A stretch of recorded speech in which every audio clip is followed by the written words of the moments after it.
Hello and welcome to Two End Cancer. I'm Jackie McDonough, filling in for Adam Bonini, and today we're joined by Reid, the founder of 26 Shirts. Welcome, Del. Yeah, thank you for having me. Yes. So I know we talked a lot on our way in today about 26 Shirts and your partnership with Roswell Park. Mm-hmm. We're definitely going to get into a lot of that in the long history you have with Roswell and Courage of Carly. But let's just start, say one of our listeners isn't familiar with 26 Shirts and that business model. Bring us up to speed on what 26 Shirts is and how it works. Yeah, 26 Shirts was an idea I had a couple years into the whole Bill's Mafia movement, in that origin. Just wanting to do something productive with this social media audience that was growing.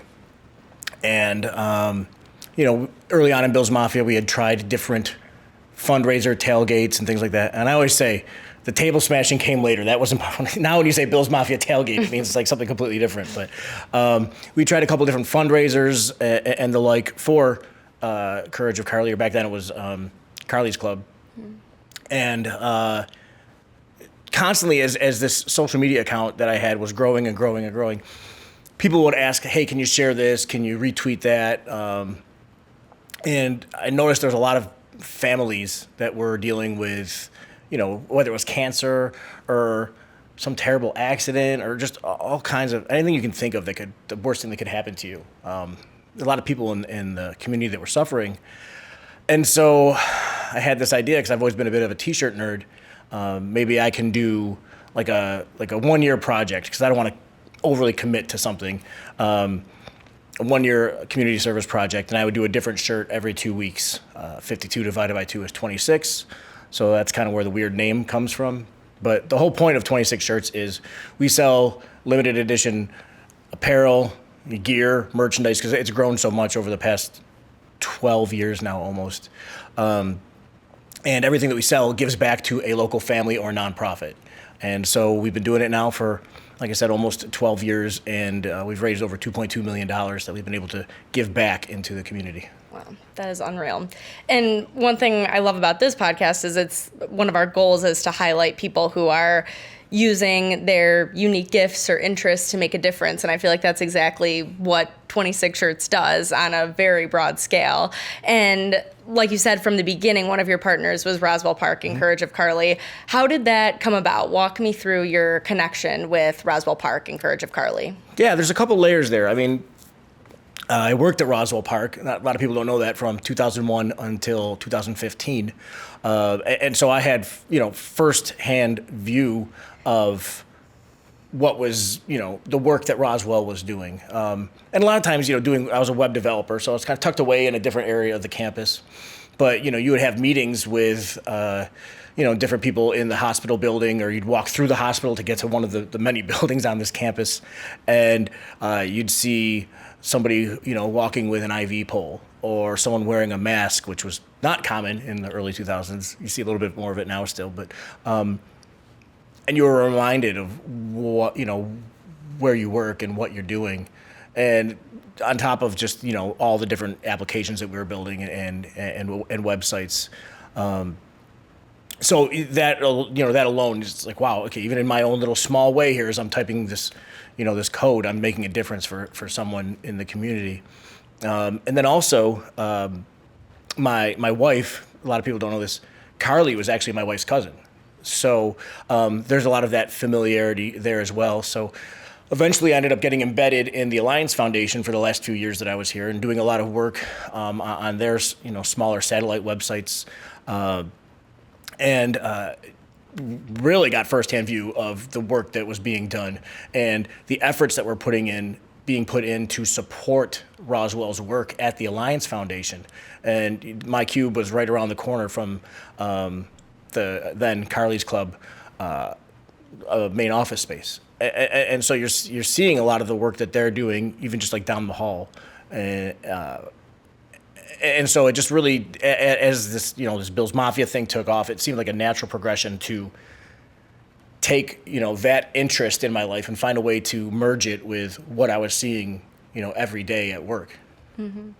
I love the way you put that, because I feel like for me working at the Alliance, that's exactly how I feel too. Like I have a degree in journalism, work in like marketing communication, and you'd think there's not a lot of ways that with my skill set that you can actually like be a part of the fight against cancer. But working in this environment, you really can. And it is so cool to see like the ways that people find the things that they're good at and the skills that they have to do their part and help families. And I think what you've done with Courage is such a good example of that. So thinking back to yourself 12 years ago when you had this idea to pair giving back to the community with your interest in t-shirts, what piece of advice would you give someone who is in a similar situation, who wants to give back, has a passion project? What would you tell them to kind of marry those two ideas? I would say anything that you love, anything that you're interested in, you can take that and apply it to doing good in the community, to a cause that's important to you. For me, it was t-shirts. I have to believe that if you love movies, if you love comics. Okay, I'm talking about myself again now. But but anything that you love, any passion that you have, any interest, whether it's a hobby, whatever, a skill, you can take that and you can channel it into doing good in the community. I don't have the answer for every type of skill and hobby, but like if you think about it, you'll be able to come up with something. And obviously, like you said, this is like personal for your family and for your wife.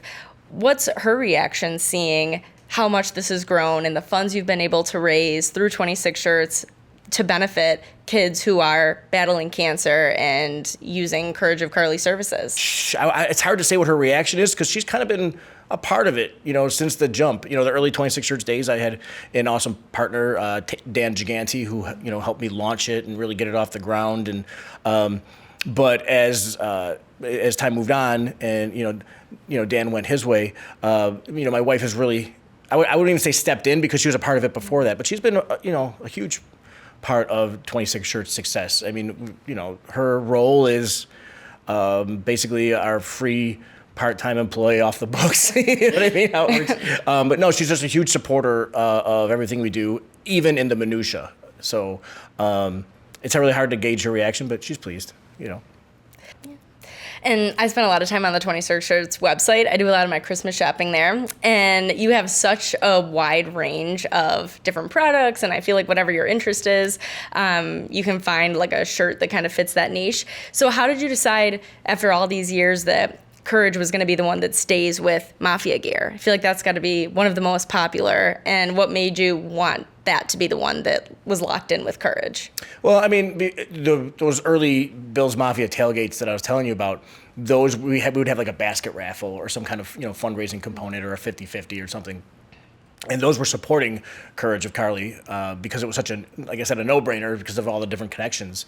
And so as 26 Shirts grew and we realized, it doesn't necessarily always have to be just a different shirt every 2 weeks. Mm-hmm. We can start bringing in some of, the older shirts that I had done in the early Bill's Mafia days, and we can create new ones that were specifically, part of the Mafia gear line. It was just a natural progression to have that line of clothing and apparel and merchandise and everything else continue to support Courage of Carly.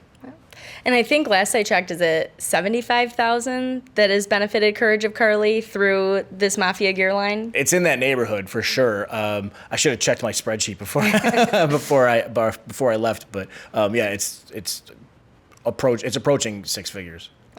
Do you ever take a minute and kind of reflect on that? Like $75,000, that's a lot of money for a program like Courage of Carly that is serving kids in our community battling cancer. How does that make you feel knowing that this idea that you had is making such a difference for kids in our community? I don't know if I fully realized it yet, to be honest with you. It's such a grind, and we're constantly pushing forward. And there's a few moments that I do have to stop and reflect. Like just right now, you're telling me that, and I'm just like, yeah, I never really thought about it. In terms of like how it's really affecting, what is being done, and because I guess over time that is a lot of money. That's why 26 Shirts exists, and so I always get disappointed if we're not donating enough for a given campaign or whatever.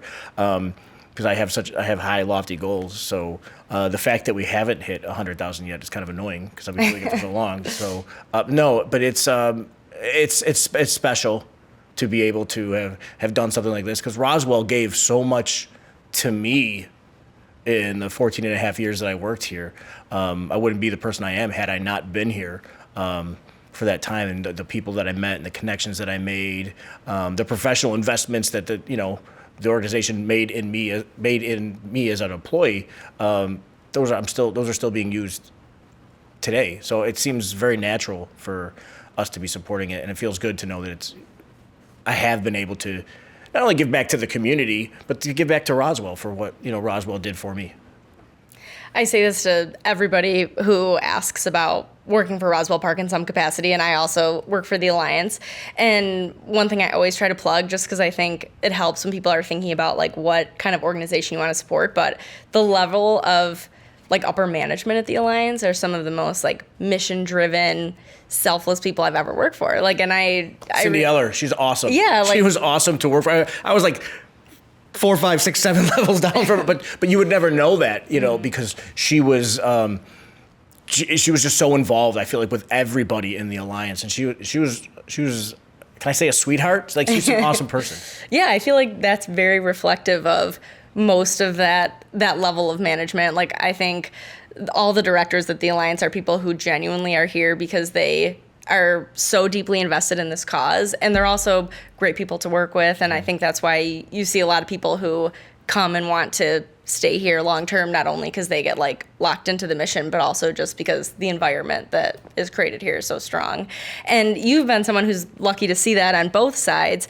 For someone who's listening to this who owns a company or works for an organization and wants to give back or partner in some way, what message would you have to them? What's your experience been like partnering with Roswell from a business perspective? That's a really good question. I would say, first of all, start. It's my first. Start doing it, in no matter what capacity you're able to. I feel like anybody who has a business, anybody who has,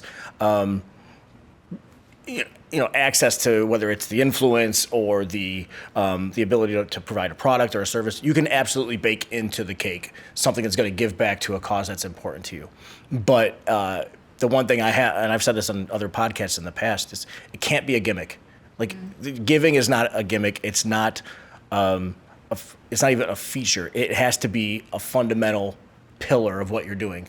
And even if like you own a business and you're like, I can do like 1% of gross, or I can do 1% of profit. Good, awesome. That's 1% more than you were doing. But really build into your business model the give back component. How can you not? I don't understand how you can't, when you have so much like whether it's like cash flow or whatever. How can you not say, okay, we're going to designate a part of this for a cause that's important to us, and then we're going to make the rest of it, rest of the business work on this part. But I just feel like it's again, all I can say is, how can you not? Mm-hmm. So when you think about it, this is kind of a crazy idea that you had 12 years ago, and it's had tremendous success, and you've been able to touch thousands of lives because of it. What do you think it says about Buffalo that this idea of 26 shirts has taken off? Yeah, I mean, Buffalo is the city of good neighbors, right? And those signs, I always tell people, those signs that you see around the city, those aren't just like cute little sayings. It's true. Growing up, I would drive past a fire hall, and even now, probably last week, you drive past a fire hall, and there's a benefit going on for somebody in the community. There's constantly different GoFundMes that are being posted on social media.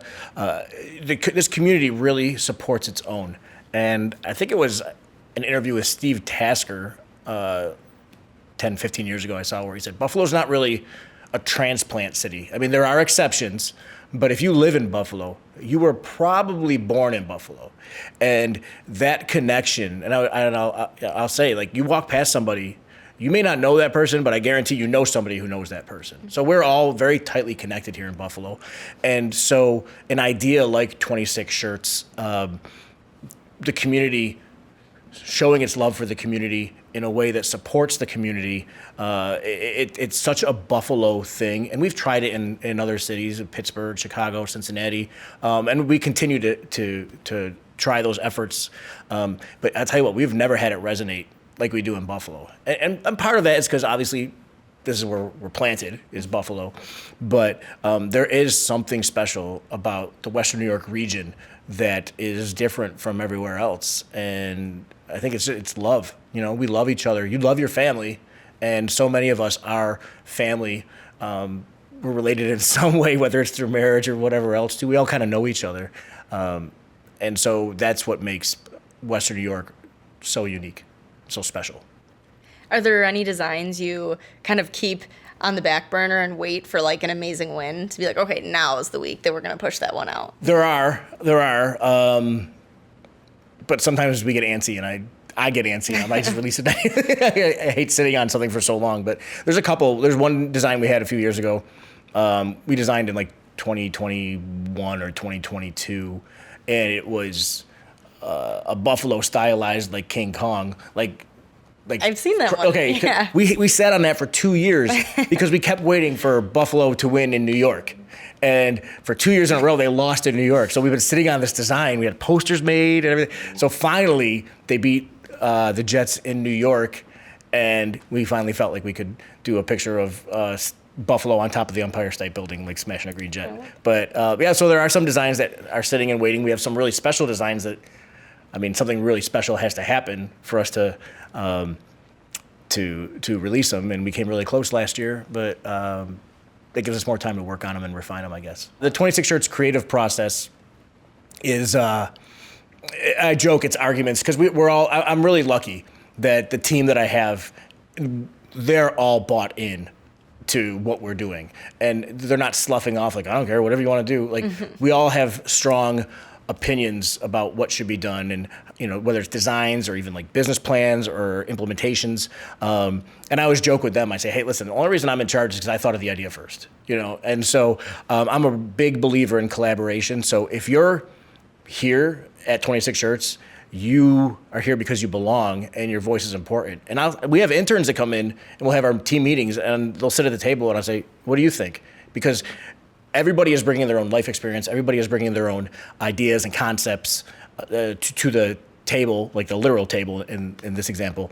And I want to hear what you have to say, because even though you're a 19-year-old intern, you have thoughts that maybe some of us don't, that could really benefit. We've actually had some really good stuff come out of our internships, but not to focus on the interns so much, but like everybody at the table, everybody has an equal voice at 26 Shirts, because we truly are a team. We are a family, and you can't say those kinds of things and not let everybody participate. So there's some designs we sit on for a long time, and there's some that we turn out like in 15 minutes, and sometimes, usually those are the ones that do the best. They're the ones that just like spur the moment we put them out. But yeah, I have a great team, and everybody is creative. Everybody has ideas. Not just our creative director, not just our graphic designer that works with him, but our marketing director, our operations manager, our fulfillment manager. Everybody has ideas, and fans have ideas too. And so we'll get a lot of suggestions from fans,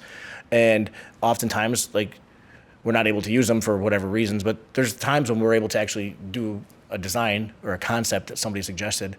And I have to imagine it's pretty cool for that fan to see their concept like being worn around. Yeah. We do have Christmas coming up around the corner, and the holiday season is going to be here before we know it. What would your plug be to people to check out the 26 Shirts website and look at Mafia gear as they're shopping? Oh, yeah, great question. So, we have so many different products. It's not just T-shirts. I mean, the name 26 Shirts is stuck now, but we have so many different products that are available, all the way down to like duffel bags and posters and stuff. But one thing we haven't launched yet, we will be launching soon, is our own jersey. So it's going to be kind of fun. It's not going to look anything like the Bills or anything like that for several reasons, but it's going to be a real fun tie-in with, we call this our Mafia Prints pattern, and that's going to be a big feature of it as well, too. So that might be a really cool gift to give somebody for Christmas. So what you're wearing now is a part of the Mafia gear that benefits Courage? This one specifically, no. Yes. But it's only because this was part of our club level box that we do. But had we launched it independently, yes, absolutely. So we have a lot of shirts that look a lot like this that support Roswell through our Mafia gear line. And you said you have a lot of shirts. I know I've seen them myself. Just for fun, what is a favorite shirt of yours that you guys have produced? It's a good question. It's tough because it's almost like asking like, which one's your favorite kid? To a parent. But I would say probably, I wouldn't say it's my favorite. It's in the top tier. It's special to me. We did a shirt when Rex Ryan was hired back in early 2015. And it was called Buffalosaurus Rex, and it was a Tyrannosaurus Rex that was kind of stylized like a Bills logo. But that was the first shirt that we did that did over 2,000 units or T-shirts, and we raised I forget what the exact amount was. It was like close to like $15,000 for a family, a little girl, Lexi Sunricker, and we probably paid their mortgage for a year through that one shirt campaign. So, and there's been others along the way. We did one when the Bills won the division in 2020 for the first time in about 100 years. And that one raised close to $25,000 for a gentleman in central New York who ended up getting diagnosed with this condition in between jobs. He didn't have insurance at the time. And so hopefully that made a dent for him. His name was Ralph. Hopefully that made a dent for him in his medical bill load. But that's why we exist is the giving. So it's really tough. It's tough for me to often separate the designs from the why. Mm-hmm. But those are also two cool, really cool designs too. Yeah. I can imagine over the years you've been doing this, the stories you hear have got to just be like so wide-reaching and impactful. Is that what keeps you going? Like hearing those stories of the people who reach out and want you to work with them, and then also how that benefits them? And is there like one that really stands out to you that you'd want to share? That's another really good question. I don't know what specifically keeps me going outside of got to keep doing better. Got to keep making a difference. We're never going to be able to help every single family in the community, but we actually switched our business model almost exactly 5 years ago. So now it's a shirt every week instead of every 2 weeks. And that was right in the middle of 2020, which that was a year where you didn't know if you're going to go out of business or what because of the pandemic. Turns out that was our best year to date that year. And we ended up like saying like, let's do it like every week instead of every 2 weeks because this wait list we had of people was so long, and because we had grown so much that year, we started doing a shirt every week, and the wait list stayed the same length because more people knew about us and stuff. So that's a big part of what keeps me going is just knowing there's more people to help. There's more people to help. In terms of a cool story, I don't know if it's a cool story that I've heard, but I'll share a cool story. Yeah. So it was like the first or second year we were doing 26 shirts. I actually reached out to Thurman Thomas and said, "Hey, can we do a shirt, with you?" Actually, I think I went through Patty, and Patty connected me with Thurman. And he's like, "Yeah, absolutely." I was telling him about this gentleman, Andy Jennings, who has since passed on. But we did a shirt for him to help him with with his cancer treatment. And I said, "Okay, this is really weird, but like, would you model the shirt for us, Thurman?" Because it was about him. And he's like, "Yeah, absolutely." So we went out to his home, and it was one of those weird moments where I'm holding the camera and looking through the viewfinder and thinking, "Oh my gosh!" Like, I'm almost 50, right? So I grew up watching Thurman Thomas, Jim Kelly, Andre Reid. Looking through the viewfinder, I'm like, almost like an out of body experience, right there. It's like I'm actually taking a picture of this guy that I used to think was the coolest guy in the whole world, and he's smiling, and I always joke like I was actually on, I was on his property taking pictures of him, and it was all okay. It was legal. I wasn't like so, but it was that was a really cool moment, and having the opportunity to work with other legends like Andre Reid and Jim Kelly and the like is just it's always been weird and surreal, and it's really cool because they understand once a player or anybody in the community or somebody you're trying to work with understands why you're doing something, almost always like, yeah, let's do it. Let's jump on board. Oh, that's awesome. And I feel like that's so reflective of Buffalo as a community as a whole. So like we talked about earlier, Courage of Carly, Roswell Park have been kind of a part of 26 Shirts from the very beginning. Absolutely. You've seen so much growth over these last several years. What do you think when you're looking ahead, what's next for your partnership with Roswell Park and with Courage of Carly? That's a great question. I mean, I really do want to hit six figures for you guys for Courage of Carly. In terms of what's next, I don't know. We want to keep putting out great products that people love and are excited to wear and use, and we just want to keep turning out great products that people love that will support the efforts. Thank you so much for all the work that you've done with Courage of Carly and Roswell Park, and it does not go unnoticed. So hopefully we hit that $100,000 mark soon, and we really appreciate all the work you've done. Thank you so much for joining us on To End Cancer.